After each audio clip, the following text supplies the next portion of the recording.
Welcome to Total Retail Talks, your podcast channel for retail knowledge.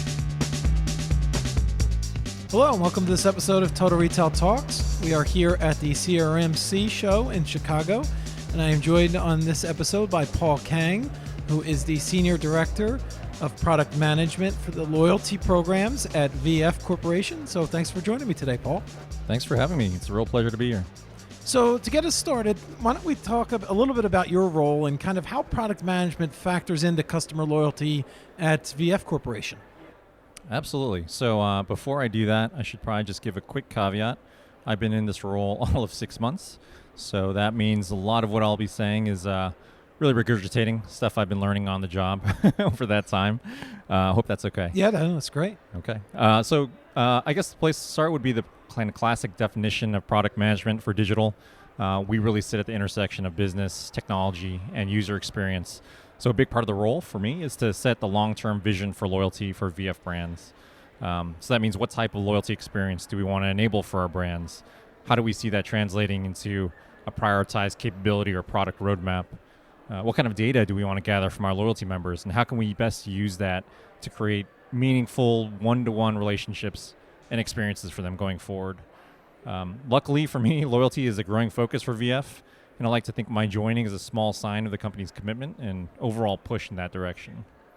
At VF, I think an important nuance is that product management is largely built around enabling and centralizing multi-brand platforms and capabilities. So when I talk about setting a loyalty vision for VF, that doesn't mean we're trying to set the strategy for Vans or Dickies or Icebreaker from a loyalty standpoint. They, of course, own ultimately the strategy for what they want to build for their brand loyalty experiences. So what we're trying to do in terms of VF Central, we're setting the product vision and roadmap that will best enable all of our brands to bring their brand-specific visions and loyalty strategies to life. An example of this, most of our brand programs today focus on direct-to-consumer channels. That means our own e-commerce sites and our branded stores. However, a lot of our brands, they're voicing a priority for the future to expand the loyalty experience into other channels, whether it's monobrand partner stores or wholesale distribution partners or digital marketplaces, other channels like that. So once a need like that is flagged, we would work with our brands to define the right experience and the right capabilities from a technology standpoint to bring that to life. So you mentioned, pretty new to the role, 6 months in. Tell us a little bit about your background and how you ended up at VF Corporation and within the loyalty space in particular. Absolutely. So the core of my career has been in strategy to this point, from a corporate strategy standpoint, as well as a brand strategy standpoint. So previous to this role, I was in the corporate strategy team with VF, focusing on direct-to-consumer strategy. So that meant supporting our brands from a planning standpoint, strategic focus area standpoint, in particular for direct-to-consumer stores and websites. And before that, I've done similar work with companies like Levi Strauss and Gymboree, as well as spent time as a consultant with a strategy consulting firm. So that's been the core of my experience. What I'm really excited about for this role is it's a huge change, big learning opportunity for myself. And obviously, it gets to focus on one of the real hot spots within our brand strategies going forward. Loyalty being a really key way to engage with consumers. So you mentioned kind of the overall umbrella of VF Corporation and the brands within that, within the organization. Talk a little bit about the development of kind of a partnership model across those different brands. Yeah, that's a fun one and something that definitely keeps life interesting.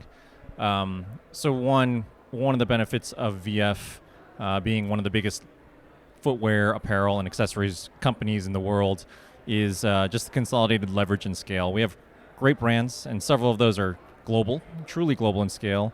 And with our size, our overarching objective generally is to build common capabilities where we can, capabilities and platforms that can support all of the brands in our portfolio. Obviously, there's several levels of benefits to this. One is just scale benefits like reduced cost, complexity. You centralize more, you simplify the management into shared platforms. The other side we don't really talk about much or talk about enough is that this kind of centralization makes it easier to bring best-in-class capabilities to life. So for loyalty, this is, I think, a big opportunity for us. And one of the best examples we look to within VF, over its long history, our supply chain has become really a paragon of this model, bringing benefits of scale and leverage to our production processes, driving down costs, driving up production capabilities, and definitely more recent focus for VF in terms of digital technology. The other thing that I would mention is just generally the ability to share expertise across brands and regions. Big portfolio of brands, a lot of diversity. Some are large global brands like North Face, Vans, Timberland, Dickies. They lead their categories and their segments. They have millions and millions of ongoing fans and consumers. And then we also have smaller emerging brands that are winning through smart differentiation and doing things distinctly and uniquely. So the ability to share insights across these brands of all types and sizes is huge. We drive more internal engagement and share through cross-brand forums so that Eastpak can talk about what they're doing in Europe, or Vans can share what they're doing. Their latest and greatest partnerships, like with Roblox, which was just announced. For loyalty, we see huge opportunity to drive this kind of dialogue and that kind of ongoing cross-brand pollination of ideas. So you identified some of the different brands within the organization, and I imagine different customer bases for each brand, different customer demographics. So I'm curious about what loyalty experiences make sense for each individual brand. To kind of talk through the strategy for that, and then also just trying to make the programs more than just transactional in nature, given the experiences that customers are now valuing and seeking out, and how you kind of determine what fits for each brand.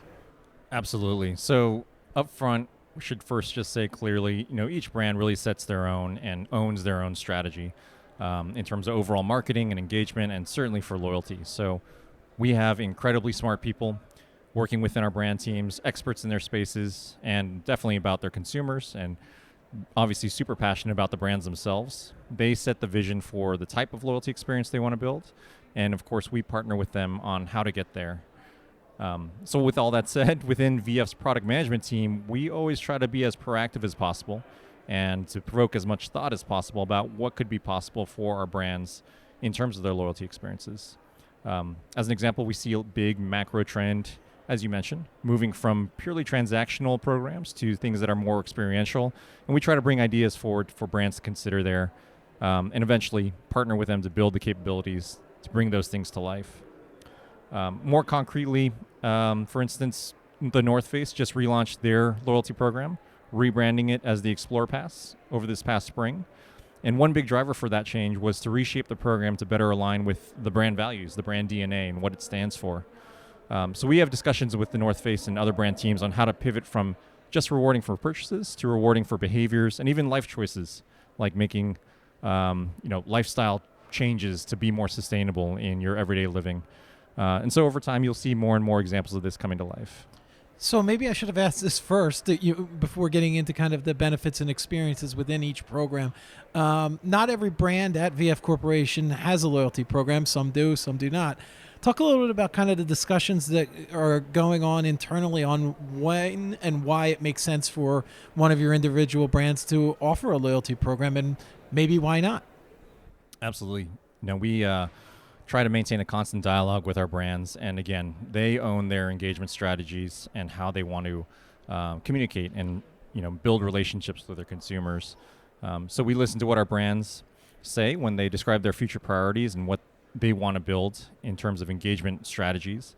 So they are the experts of what their brands stand for, and obviously there's many benefits to having a successful loyalty program in place, but like I said before, we do have such a diverse set of brands, brands that sell mostly through their own channels, whether it's e-commerce or branded stores, to brands that primarily sell through wholesale partners. We have brands that have consumers that buy from them several times a year, and brands whose average consumer buys less than once a year. So all this means that some VF brands have a really mature understanding of who their consumer base is, what those consumers are looking for, and some of our brands are still on that development journey. So most times it's really a question of timing. Is a loyalty program the right thing to focus on for the brand at that given time? Given that maturity scale, that's not always the case. So we always want to ensure we're not rushing to launch a program with just the intent of driving, the next purchase, but that we're thoughtful and careful about the overall experience, and that we're clear on the consumer and business outcomes of what we want to drive. So I want to build upon that point, Paul, that you mentioned some of the brands have obviously the direct-to-consumer e-commerce businesses. Some have their own branded stores, which leads into kind of integrating those channels together for the omni-channel approach that is so vital now in today's retail world. So talk a little bit about how VF, and specifically related to its loyalty programs, are trying to become omni-channel in nature. Sure. I mean, where we can, and this one is a good example, we try to start from consumer expectations. So as a shopper, everything should be as easy and connected as possible through across all channels. In the situation of being a loyalty program member, that means that I want to shop and be recognized and engaged across channels in a painless and easy way. And I want to feel special and rewarded, whether it's on the website or on a mobile app or in stores. So some specific examples of that, consumers want to be recognized in stores as a loyalty member. And beyond that, they want store associates to be able to look up their purchase history, to know what sizes that they buy, and to engage them in personalized ways. When members attend brand events, again, they want to be recognized and rewarded for that.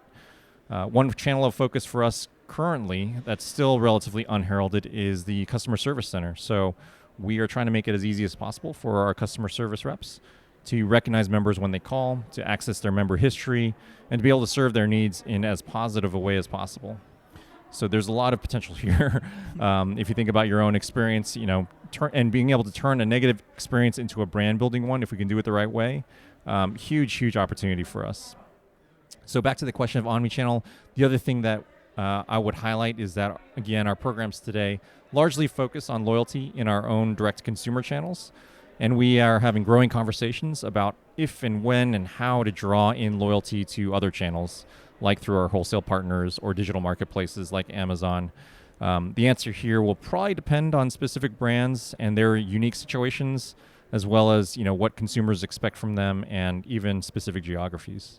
So with all these different engagement points with consumers, the real value, or one of the real values of a loyalty program, is the data collection that it presents, that opportunity it presents, which leads into my next question in terms of leveraging that data to create personalized experiences and personalized offers and just kind of personalizing the shopping experience for your customers. Tell us at VF Corporation how kind of the personalization factors into the loyalty experiences that you're offering.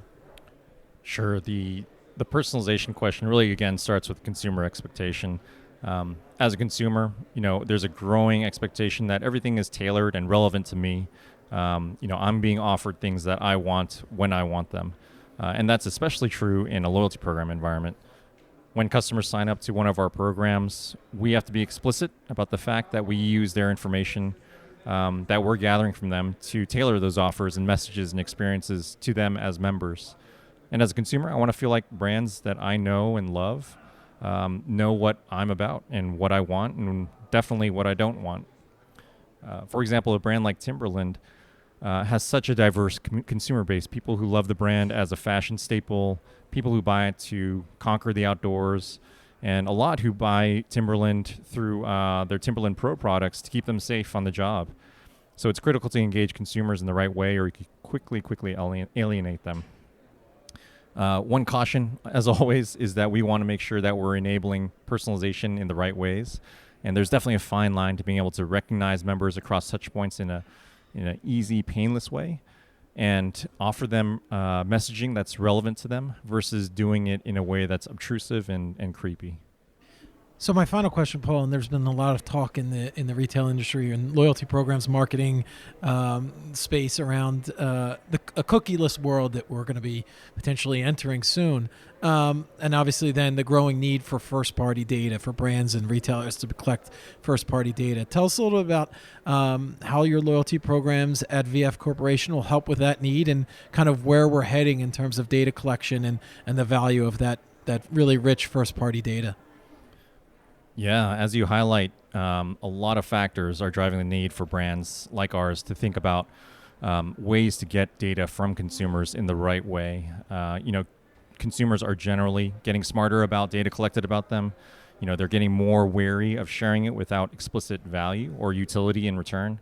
There's ongoing examples of data breaches from well-known tech players and retailers that fuel this. And generally, consumers are just more savvy about their overall digital footprint and the risks that entails. Hand in hand with this, you're seeing increasing legislation around data collection and data privacy, ensuring that it's not collected unless it's explicitly granted. So starting with GDPR in Europe, CCPA in California, and honestly, a flood of increasing markets, increasing states that are passing similar legislation. Brands are just having to be incredibly careful about how we collect and maintain that data. And maybe in response to this, you're seeing tech players becoming more responsible as well, more thoughtful about data collection. You're seeing web browsers limiting third-party cookies and mobile OSs being very explicit about opt-ins to tracking on phones, all of which means that brands can't rely on past means to gather data about consumers. And loyalty programs offer a great bridge to address that gap and to provide an avenue for brands to gather data in a responsible, explicit, and brand-right way. Great. Well, I want to take the opportunity to thank Paul Kang, the Senior Director of Product Management for Loyalty at VF Corporation, for joining us today at CRMC and as well as on Total Retail Talks. Thank you, Paul. Thank you so much. Pleasure to be here. Thanks for listening. For more information on this podcast, please check out our podcast channel page at mytotalretail.com/podcast for show notes. Total Retail Talks is available on Apple Podcasts, Google Podcasts, Stitcher, and Spotify. Make sure to subscribe on our podcast channel page as well. If you've enjoyed this episode, please take a few moments to rate and review this podcast. Thanks, and until next time, this has been Total Retail Talks.